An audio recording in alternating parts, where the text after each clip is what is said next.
Direitos humanos, acesso à justiça, defensoria pública e muito conteúdo e entrevistas no podcast Anadep em Pauta.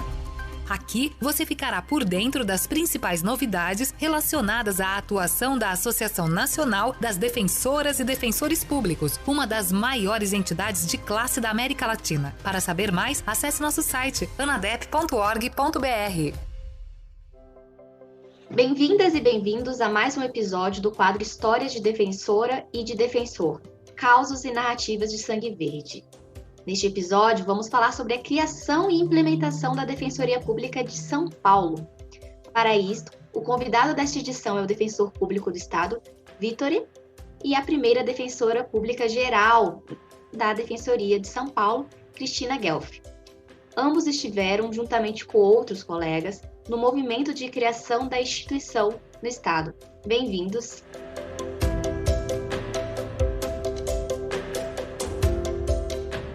Olá, Stephanie, agradeço o convite e um abraço à Cristina também, caríssima colega, é um prazer imenso estar aqui.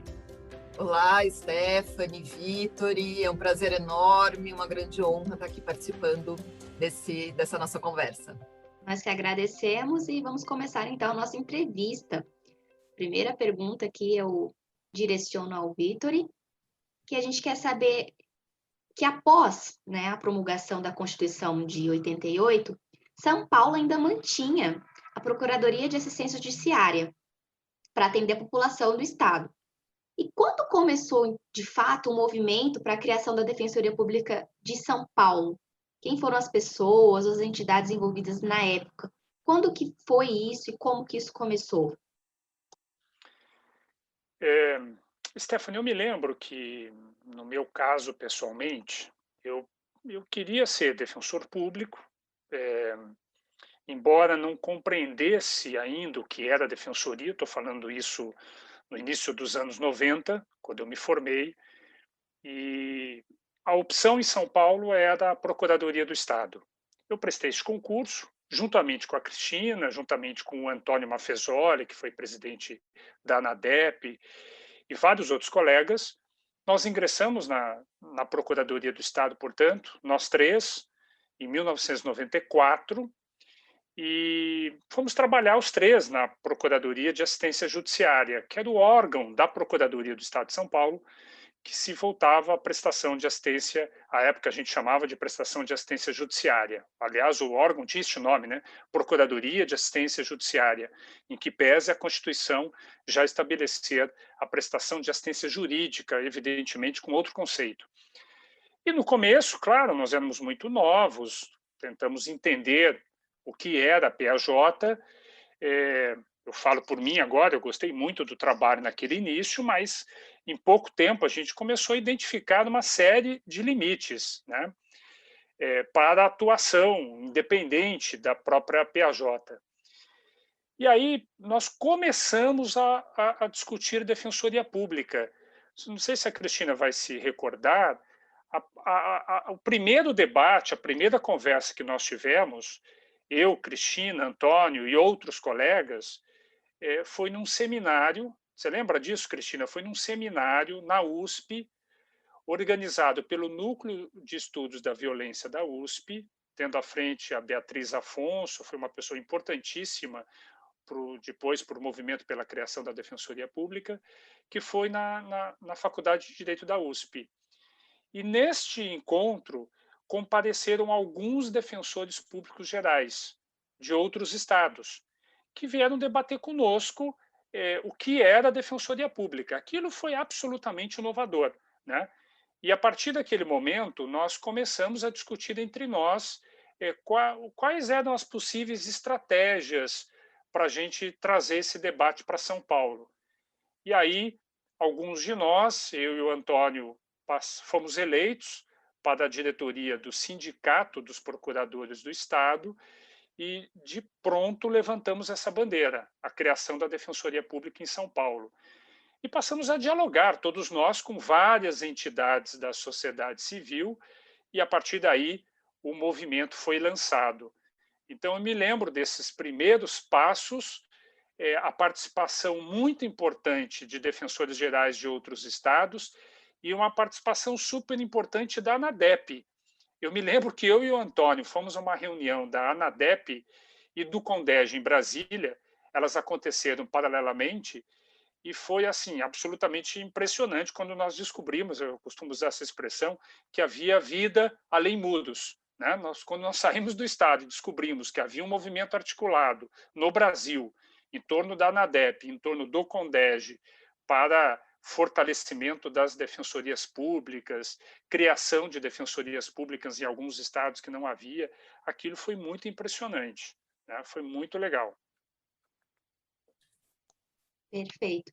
E nessa época, quais foram as principais resistências que o movimento enfrentou para suplantar o modelo da Procuradoria e do modelo anterior de convênios? Quais estratégias vocês adotaram? Olha, então isso tudo foi o início, né? Aí nós tivemos a criação do próprio movimento, nós tivemos um ato importantíssimo, de novo, na Faculdade de Direito da USP, que foi no Salão Nobre. Para quem conhece o Salão Nobre da Faculdade de Direito, é um lugar imenso. Ali comportam certamente, eu me lembro disso, cerca de 2.000 pessoas, e nós tivemos aproximadamente esse número no ato de lançamento do movimento pela criação da Defensoria Pública, que foi em 2002, em junho de 2002. Vários movimentos se juntaram, foram mais de 400 entidades, e nós tivemos esse ato de lançamento, que foi o marco do lançamento do movimento. E a partir deste momento, nós começamos a pressionar o governo do Estado, a Procuradoria do Estado, para que houvesse um projeto de lei. E o movimento, ele próprio, criou o seu anteprojeto de lei de criação da Defensoria Pública de São Paulo. E, evidentemente, que nós encontrávamos algumas resistências em São Paulo. A primeira resistência, no início, foi da própria Procuradoria. E a pergunta que se fazia é, por que criar a Defensoria Pública se São Paulo já tem um braço da Procuradoria do Estado que presta esse serviço? Os próprios procuradores apresentavam essa resistência. Isso foi sendo quebrado aos poucos, com alguns seminários que a gente fez, com alguns debates que nós fizemos. A própria OAB, que evidentemente a OAB é uma instituição importantíssima para a vida democrática do país, mas no início a OAB resistiu também à ideia. E mesmo quando ela passou a assumir esse discurso da criação da defensoria, era mais um discurso para a forma, porque a OAB tinha resistência e tinha resistência a uma instituição fortalecida, justamente porque nós tínhamos um convênio em São Paulo que consumia quase que 80%, 90% dos recursos destinados à prestação de assistência judiciária, jurídica no Estado, que é o Fundo de Assistência Judiciária. Então, a OAB resistência, depois, quando finalmente o governo do Estado abraça a causa e envia o projeto de lei à Assembleia, o governador Geraldo Alckmin faz isso em junho de 2005, nós tivemos que dialogar muito cuidadosamente com a Assembleia Legislativa.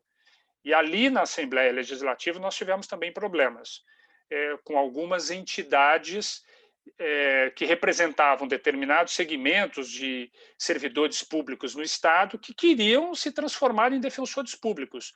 Talvez essa tenha sido a nossa principal e mais difícil batalha.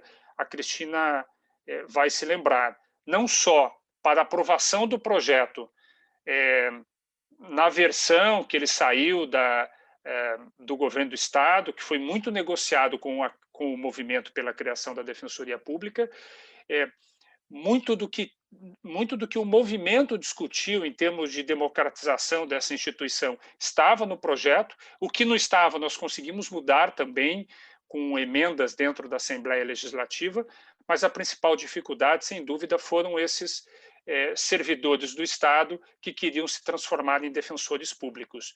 E depois, não só para aprovar o projeto, como também depois para manter o veto a essas mudanças, e esses vetos foram adotados pelo governo de São Paulo. a Cristina, já como defensora pública geral, teve que negociar muito intensamente com o governador do estado e com as lideranças políticas na Assembleia pela manutenção desse veto. Eu queria reforçar um pouquinho aí a fala do Vitori, e lembrar que assim, a história da Defensoria de São Paulo, eu acho que ela é marcada, especialmente nesse início, de fato, por diversas batalhas, né? A gente dizia que tinha que matar um leão por dia ali para sobreviver. Então, eu me lembro muito bem dessa resistência inicial, quando se começou a falar em defensoria, o Vitor e o Antônio à frente do sindicato, puxando essa discussão, e dentro da Procuradoria de Estado, realmente, eu lembro que eu pensava assim, mas para que uma instituição para fazer a mesma coisa que a Procuradoria? A Procuradoria de Assistência Judiciária presta um serviço bom aqui, de assistência às pessoas carentes. Eu não tinha essa compreensão do porquê que se criar um outro órgão para fazer a mesma coisa. E, aos poucos, com essas discussões que foram sendo realizadas, com a aproximação, né, dos movimentos sociais, eu acho que especialmente com a aproximação das outras defensorias, de outros estados, né, a gente foi tendo contato com defensores, entendendo que era, né, uma defensoria pública. Eu acho que o momento assim, de virada de chave, pelo menos para mim, foi, a gente não quer fazer mais do mesmo, né? A defensoria pública, ela não vai ser uma outra PAJ, ela vai ser uma instituição diferente, ela vai ser uma instituição autônoma, ela vai ser uma instituição arejada, com participação aí, social.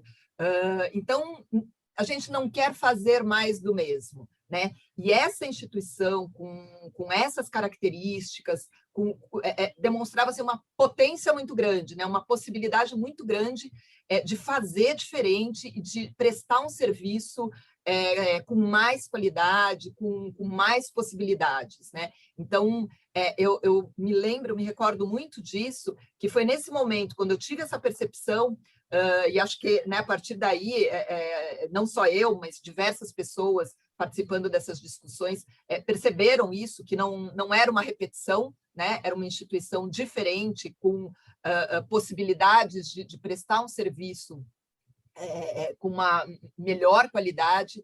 Eu acho que a partir daí que os procuradores foram se envolvendo, né, e foram entrando, né, nas diversas batalhas aí que se seguiram, tanto para a criação da instituição, como aí no início, essas batalhas que o Vitor já narrou tão bem.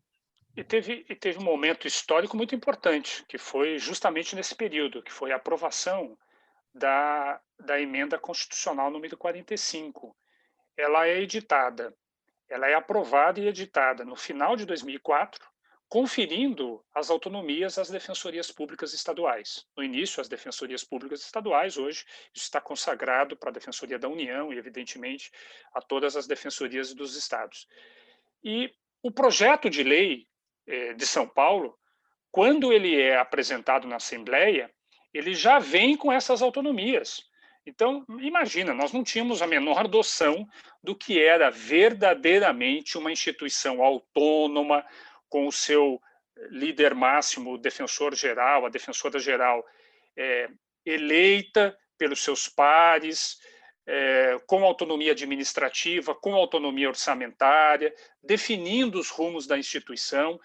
Isso, na nossa cabeça, era inconcebível. Nós não imaginávamos como era uma instituição autônoma, porque vivíamos numa instituição que era uma instituição que era um braço do Estado. A Procuradoria tinha e tem o seu papel constitucional importante, mas nós tínhamos, já dialogando com as defensorias de outros estados e sabendo da aprovação da emenda constitucional 45, do quão importante seria para o Estado de São Paulo uma instituição verdadeiramente autônoma, um órgão público voltado exclusivamente à prestação de assistência jurídica aos necessitados. Evidente que a ficha demorou para cair para todos nós, mas quando caiu, nos vimos que como era importante realmente ter este órgão criado em São Paulo, criado e estruturado em São Paulo. Ótimo. E, doutora Cristina, dia 24 de junho foi o ato de lançamento, então, do movimento pela criação da Defensoria Pública, realizada no Salão Nobre da Faculdade de Direito da USP. E como que foi a articulação para juntar todos os interessados, para poder chamar a sociedade civil, personagens importantes? Como que foi a criação desse ato, para poder ter esse ato de lançamento lá? Olha, eu acho que nesse momento o Sindproesp novamente teve um papel marcante, porque ele acabou centralizando e fazendo todos esses contatos com diversos setores ali da sociedade civil, que passaram, então, a apoiar esse movimento. Eu me lembro muito desse dia do lançamento do movimento pela criação da Defensoria. Foi muito marcante, emocionante ver o Salão Nobre, né, da Faculdade de Direito da USP, lotado, né, de pessoas. E eu acho que, a partir desse momento, a discussão, né, ganhou corpo e se tornou ainda mais relevante, né? E sentir que a gente tinha todas aquelas pessoas conosco, né, na nossa luta, ali ao nosso lado, pela criação da Defensoria, eu acho que também fortaleceu ainda mais a nossa vontade e a ideia, né, da criação dessa nova instituição em São Paulo. Para mim foi muito, muito marcante. Talvez o Vitor possa contar um pouquinho mais aí desses bastidores, né, do Sindproesp, e como foi aí o contato com essas diversas entidades nessa época.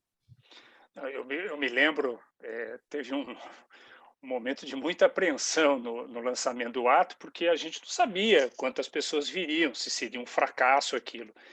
Mas nós tentamos garantir algumas falas, então, pelo menos umas 5 ou 6 pessoas de maior destaque, seja nos movimentos sociais ou autoridades do Estado, nós tentamos garantir a presença e conseguimos. Então, essas pessoas se teriam fala.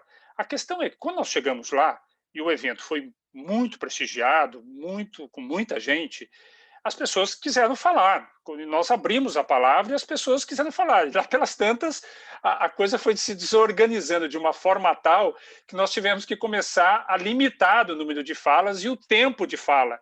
Porque, ao contrário do que nós imaginávamos, muita gente compareceu, muitas lideranças compareceram e querendo falar, querendo manifestar o seu apoio à criação de um órgão como a Defensoria Pública no Estado de São Paulo.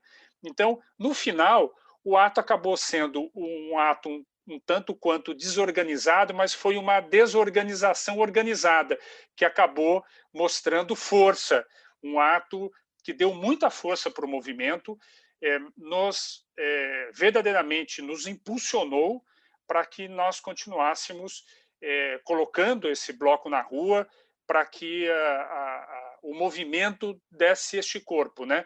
Para que nós conseguíssemos a criação da Defensoria Pública em São Paulo. Tanto que o movimento, esse ato é lançado em 2002 e o projeto de lei é apresentado em meados de 2005. Então, foram 3 anos de intensa movimentação do movimento para efetivamente termos a criação do órgão em São Paulo. Pelo menos o envio do projeto de lei à Assembleia. E o slogan do movimento era Defensoria Pública para quem é carente de justiça. Vocês consideram que até o início do movimento, da criação da Defensoria, a população local, principalmente a hipossuficiente, tinha algum conhecimento do que era a Defensoria e de qual era a importância de realmente se criar essa instituição no Estado?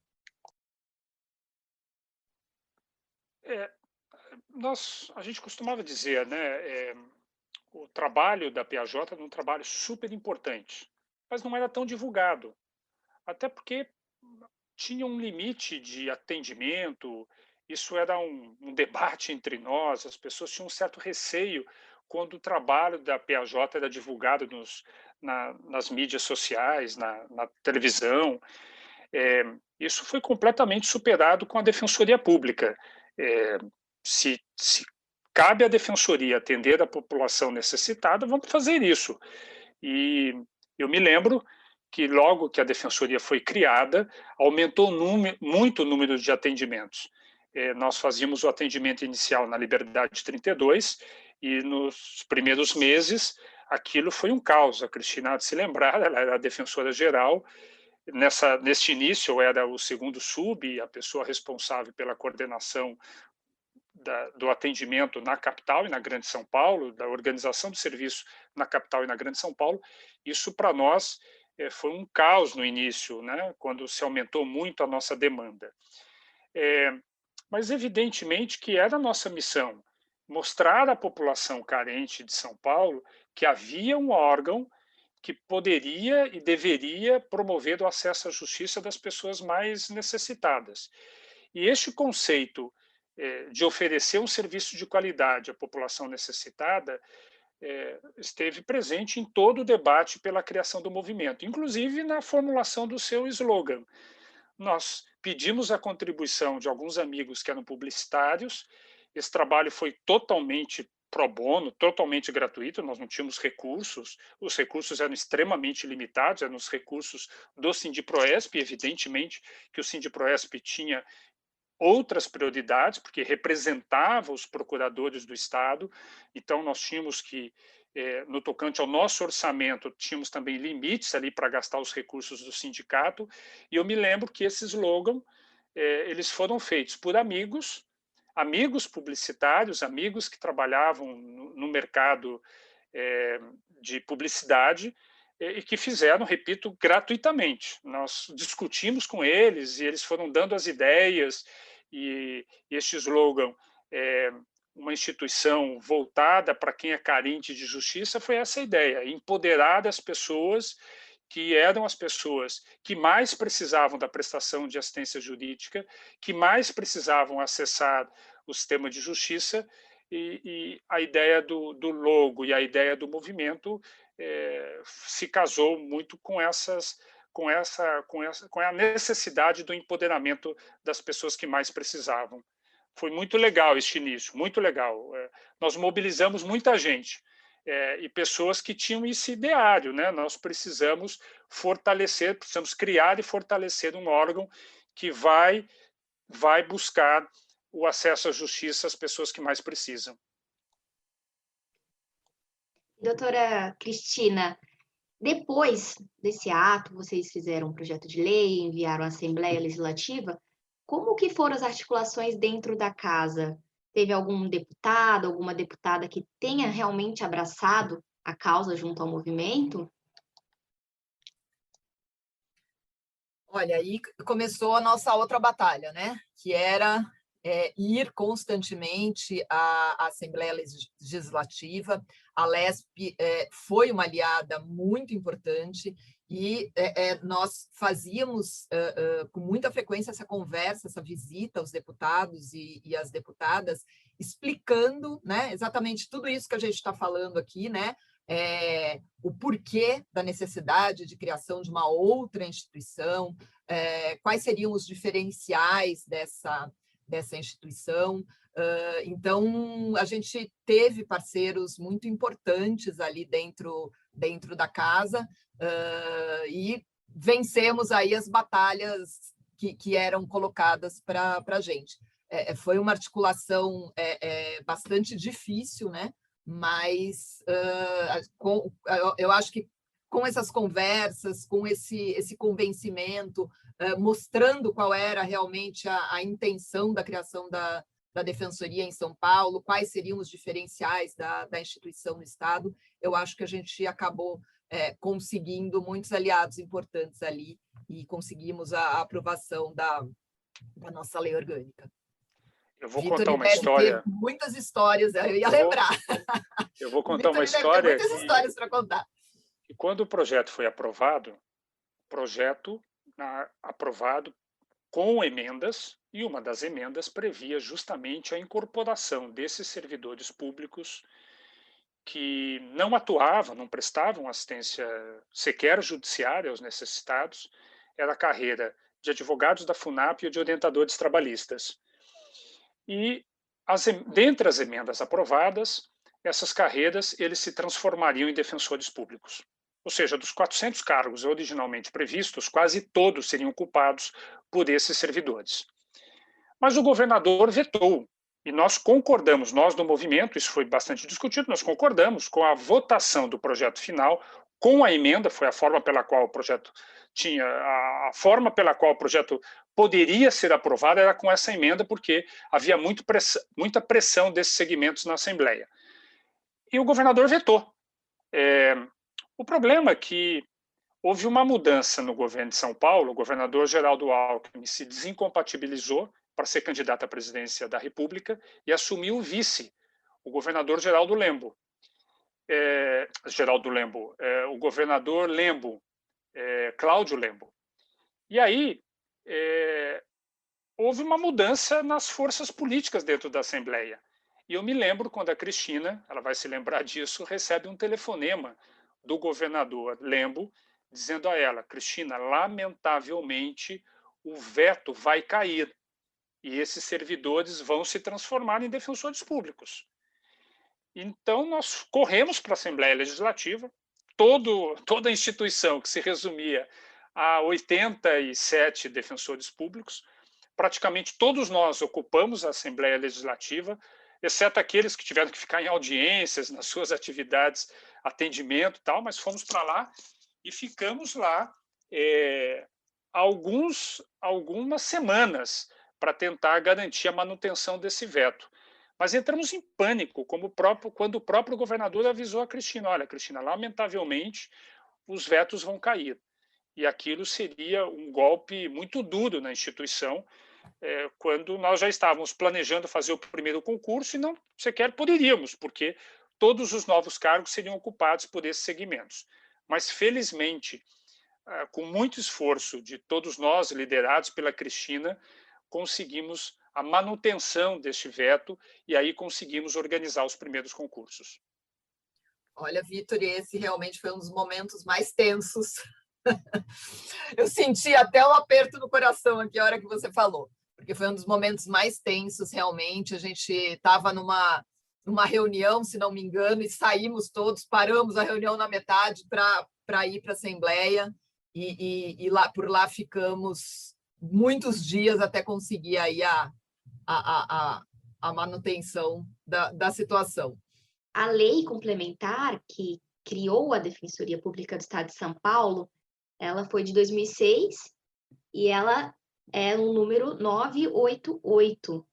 E a Cristina Guelfi foi a primeira defensora pública geral do Estado nomeada.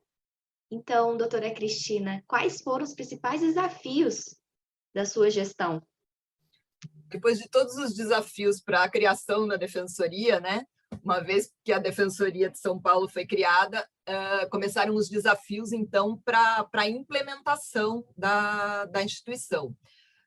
E eu não tenho dúvida que esses primeiros momentos, né, talvez o primeiro ano, o primeiro biênio ali da história da Defensoria de São Paulo, foram muito, muito difíceis, porque a gente tinha que tirar a instituição do papel, né? Era isso que a gente tinha. A gente tinha uma lei aprovada, com muitas inovações, e cabia a nós tirar tudo aquilo do papel, transformar em realidade. A gente teve uma fase de transição com a Procuradoria-Geral do Estado, então, durante 2 anos, os procuradores do Estado continuaram prestando o serviço ali de assistência judiciária, né, à medida que a gente foi, então, organizando os primeiros concursos de ingresso e conseguindo substituir, então, os procuradores pelos novos defensores, né? Mas era tudo muito difícil, em primeiro lugar, porque a nossa estrutura era muito, muito pequena, né? Então, houve a eleição da Defensora Pública Geral, a minha nomeação, e nós tínhamos no prédio da Liberdade 32 uma sala, uma mesa, um telefone, e na sala tinha um sofá e algumas cadeiras. Era isso a Defensoria Pública de São Paulo no dia 16 de maio de 2006. E era essa estrutura. Então, eu me lembro do primeiro dia mesmo, conversando com o Vitor e Antônio e algumas pessoas ali mais próximas, e a gente definindo, então, os cargos de subdefensores, dos assessores, e nós fizemos os atos de nomeação, sentamos ao computador, tinha um computador, sentamos no computador e fizemos ali os atos de nomeação para serem publicados.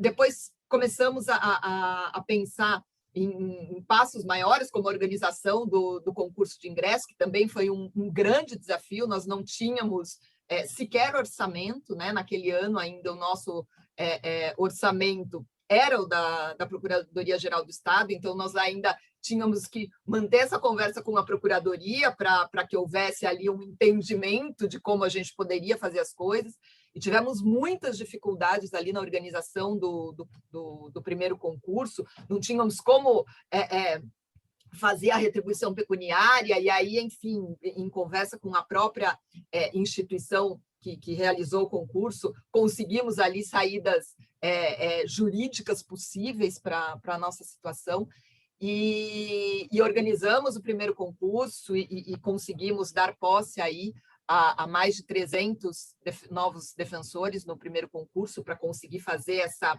substituição, então, né, dos procuradores do Estado.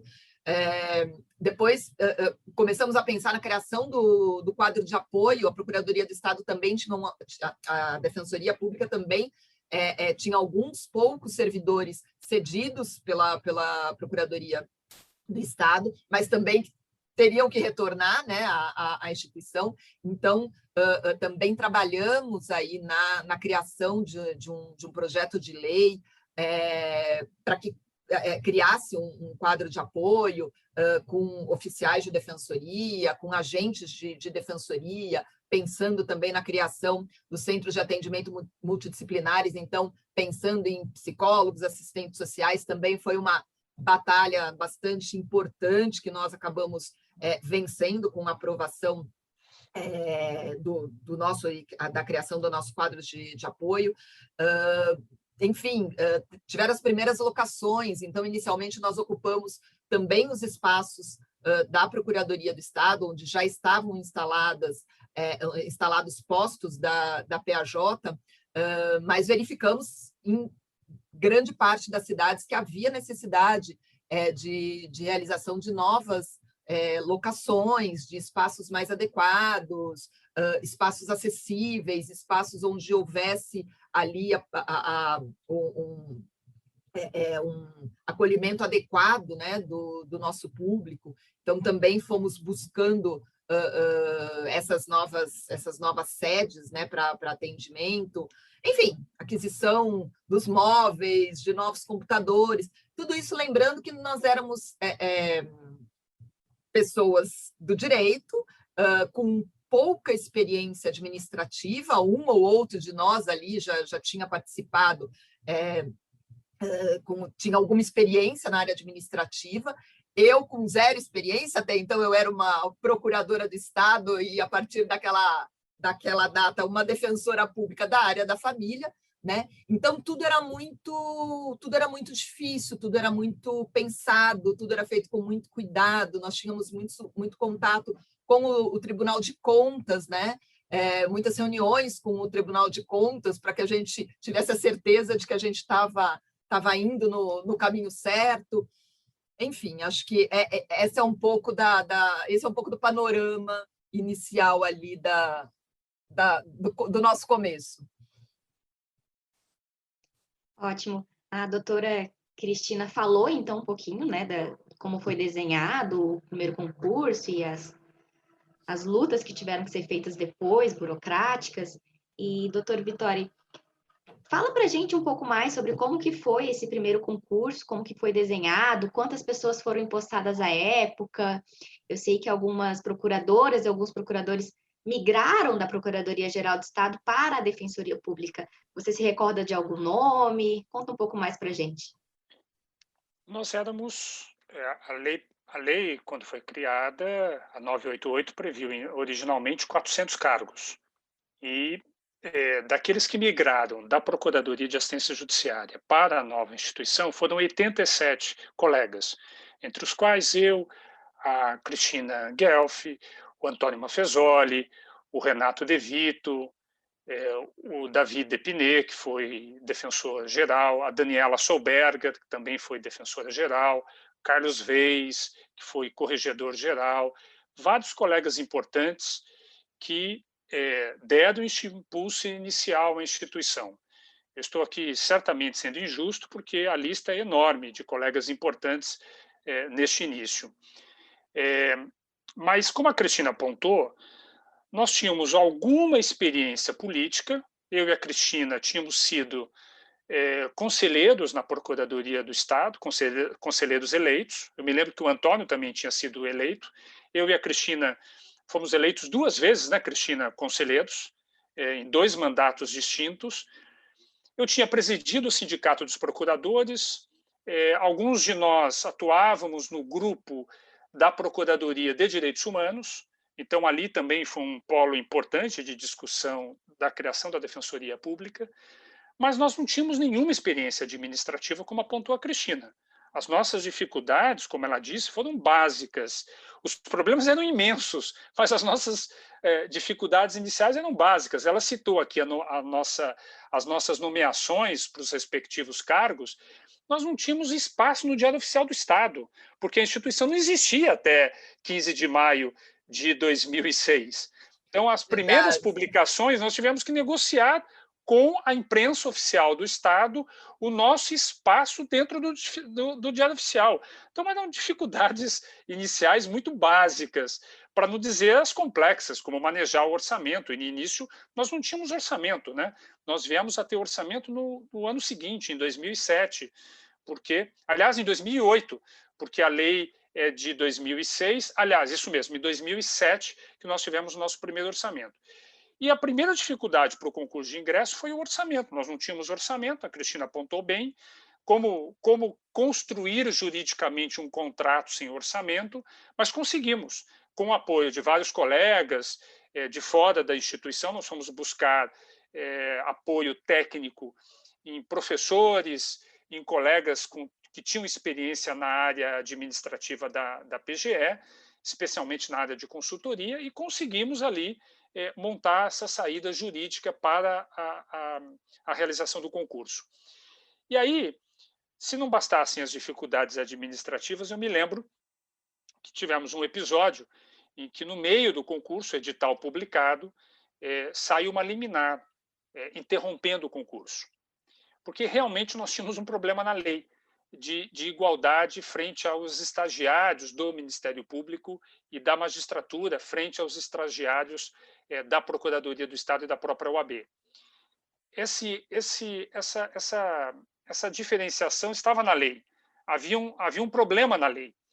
E o juiz, ao ser provocado pelo Ministério Público em uma ação civil pública, deu a liminar, interrompendo o concurso.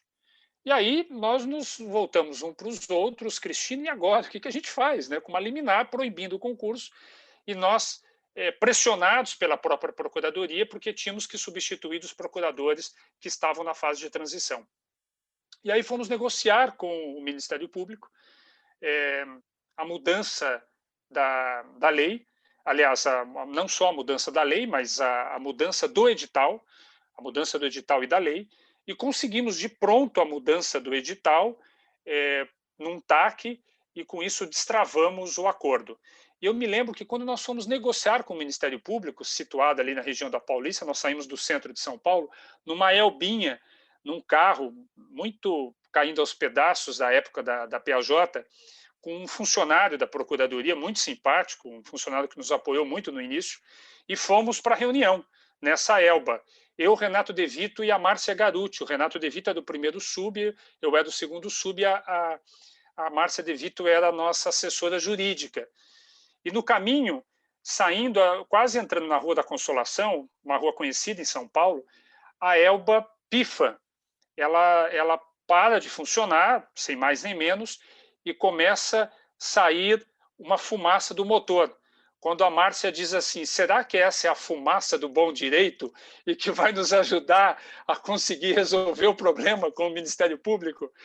Eu sei que o carro não funcionou, ele teve que ser guinchado, nós seguimos de táxi na reta final, mas pode ter sido a fumaça do bom direito, sim, porque deu certo o acordo e nós destravamos o concurso.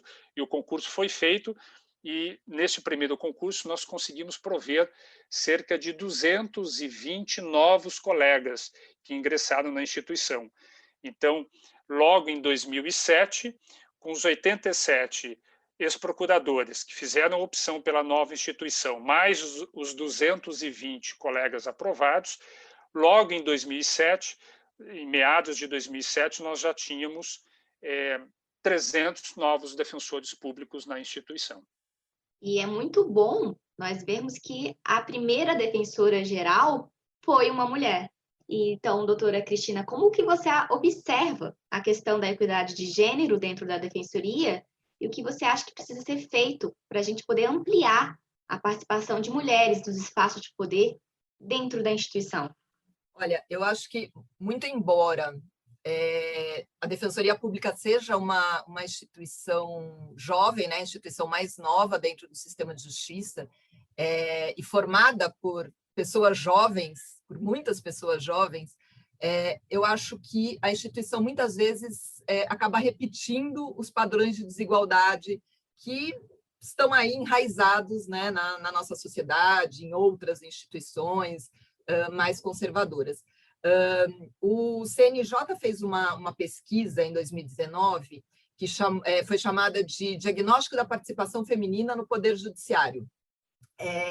E é muito interessante que ele conclui que, embora, de fato, o número de juízas tenha aumentado, aí, esteja aumentando ao longo dos anos, o percentual, comparativamente, né, ainda aos homens, ainda é baixo, e que quanto maior o nível, né, na carreira, menor a participação feminina. Então, nos tribunais de justiça, né, em geral, ainda a participação de juízas nos cargos de presidente de tribunal ou como corregedoras gerais, enfim, ainda é muito pequena. Na defensoria, se a gente olha especialmente para a Defensoria de São Paulo, a gente percebe que há uma participação, né, muito maior. A gente vê as duas primeiras defensoras gerais foram mulheres, né, eu e a Daniela. Foram 4 corregedoras gerais que ocuparam o cargo nesses 4 anos. Nós tivemos diretoras de escola, mulheres, temos inúmeras coordenadoras de núcleo, mulheres, e sei que isso também se repete em outras defensorias no país, né? As defensoras, elas ocupam espaços de poder importante, mas eu acho que esses padrões de desigualdade podem ser vistos, e, na verdade, eu acho que devem, né, ser visualizados, evidenciados.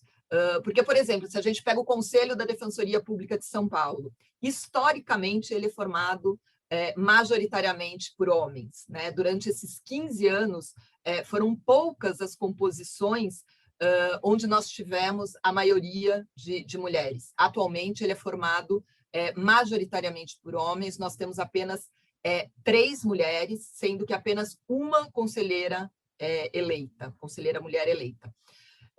Então, eu acho que um primeiro passo é a gente tentar perceber que essas desigualdades existem, né? Muito embora a gente tenha avançado muito embora na Defensoria Pública, de fato, percebe-se que as mulheres ocupam espaços importantes, mas não dá para a gente constatar, infelizmente, que os espaços são ocupados de forma igual. Então, eu acho que um primeiro passo é a gente reconhecer, a gente perceber que existe uma questão importante, ela deve ser notada, ela deve ser visibilizada, e eu acho que é importante que sejam estimulados espaços dentro da instituição mesmo, para que a gente possa refletir sobre isso, né? E também estimular a adoção de políticas que garantam essa representatividade. Aqui na Defensoria de São Paulo, recentemente, o Núcleo de Promoção e Defesa dos Direitos da Mulher e o Núcleo de Defesa da Diversidade e da Igualdade Racial apresentou uma proposta ao Conselho Superior da Defensoria, com algumas sugestões, algumas propostas de ações afirmativas. Então, por exemplo, paridade na composição da banca de concurso, questões que abordem perspectiva de gênero no próprio concurso de ingresso, estímulo à capacitação dos defensores. Então, eu acho que medidas como essa têm que ser apoiadas, né, para que a gente possa caminhar aí no sentido de uma maior igualdade. Exatamente. E nesses 15 anos de existência, qual o balanço que vocês fazem em relação à Defensoria de São Paulo? O que foi alcançado dentro da perspectiva do movimento e o que vocês ainda acham que precisa avançar? Posso. Eu faço assim, meu balanço é muito otimista, né? É muito interessante a gente voltar a esse início da instituição, porque a gente consegue perceber de fato como a Defensoria de São Paulo ela cresceu e ela se afirmou, né? Acho que no cenário aqui estadual e no cenário nacional também, né? Nós passamos de 400 defensores, de 400 cargos, né? Inicialmente, para 800, né? Hoje, a gente consegue estar num número maior de cidades do que nós estávamos há 15 anos atrás, então, sem dúvida nenhuma, houve uma expansão dos nossos serviços para cidades que antes não contavam com o serviço de assistência jurídica. Nós criamos vários núcleos temáticos, centros de atendimento multidisciplinar, conseguimos instalar a ouvidoria externa, conseguimos implementar todos os mecanismos de participação social que a nossa lei trouxe, como as conferências, o momento aberto no conselho. Então, eu acho que é inegável que, se olharmos, né, o nosso primeiro dia, a nossa mesinha lá e o nosso único computador, e olharmos para hoje, eu acho que é impossível não sentir uma sensação de realização e de orgulho até, né? Eu acho que não só nós, os 87, mas também os primeiros defensores que ingressaram no primeiro concurso, e os que se seguiram, enfim, eu acho que participaram aí dessa construção ao longo dos anos, enfrentando diversos desafios, e que hoje colocaram a Defensoria Pública de São Paulo no patamar que ela está. Eu acho que como uma instituição reconhecida, que realiza um bom trabalho à população. Por outro lado, né, eu acho que também a gente não pode perder de vista que a gente tem um longo, né, caminho a trilhar. Acho que a gente tem que pensar que uma das necessidades principais da Defensoria Pública é crescer. A meta é estar em todas as comarcas do estado de São Paulo. Nós ainda estamos muito longe disso, porque o estado de São Paulo é um estado muito grande e o número de defensores ainda é insuficiente. E, enfim, afirmando a nossa autonomia, como sempre, mas acho que temos aí um longo caminho pela frente ainda de avanços necessários. Eu concordo totalmente com a Cristina, né? A instituição em si já é um avanço, né? O fato da Defensoria Pública de São Paulo ter sido criada e hoje estar fortalecida, isto por si só foi um grande avanço. Nós éramos 87 no início, hoje somos quase 800 servidores também. Nós não tínhamos nenhum servidor, tivemos que aprovar uma lei específica para a criação do quadro de apoio, o número de estagiários também expressivo, um orçamento um pouco mais fortalecido, atendimento em muitas outras cidades, em muitas outras comarcas que não tínhamos. Então, evidentemente que a instituição ter sido criada, ter se expandido e ter se fortalecido é um grande avanço para o Estado democrático de direito, para a garantia de direitos da população que mais precisa, da população que necessita acessar o sistema de justiça para a salvaguarda, para a garantia dos seus direitos. Mas, como a Cristina apontou, há necessidade ainda de uma série de avanços, né? O fortalecimento do orçamento da Defensoria Pública de São Paulo e das Defensorias Públicas do Brasil, para que possamos estar em todas as comarcas. Nós somos ainda um número insuficiente de defensores públicos em São Paulo e em todo o Brasil para enfrentar esta demanda e para garantir este serviço essencial à população, essencial à democracia brasileira, que é garantir o acesso à justiça a quem mais precisa. Eu costumo dizer que a Defensoria Pública ela é essencial para tornar universal o sistema de justiça, já que o sistema de justiça ele é seletivo, na medida em que há necessidade de um advogado para acessá-lo. E um advogado é um profissional liberal, é um profissional caro, caro para a grande maioria da população brasileira. Então, para tornar universal o sistema de justiça, há a necessidade fundamental de fortalecimento e de ampliação da Defensoria Pública em todo o Brasil. O papel da ANADEP é fundamental para articular as defensorias públicas nos estados, para fazer essa articulação também com a Defensoria Pública da União, para que possamos, em todas as comarcas, nos locais mais distantes do país, estarmos presentes e garantindo a salvaguarda e garantindo o direito das populações minoritárias, das populações que têm os seus direitos violados, para que possam acessar o sistema de justiça. Exatamente. Nacionalmente falando, né, a paridade no sistema de justiça, seja no número de defensoras, defensores, no orçamento e outros, além de chegar em todas as comarcas do país, como vocês mesmos falaram, é a principal luta nacionalmente da ANADEP e de todas as defensorias públicas do país. Mas é isso, chegamos ao fim de mais um episódio do quadro Histórias de Defensor e Defensor, Causas e Narrativas de Sangue Verde. Gostaria de agradecer a participação do Defensor Público de São Paulo, Vittorio Maximiano, e da defensora Cristina Guelf, que nos contaram um pouco sobre a criação da Defensoria Pública de São Paulo. Agradeço, muito obrigada.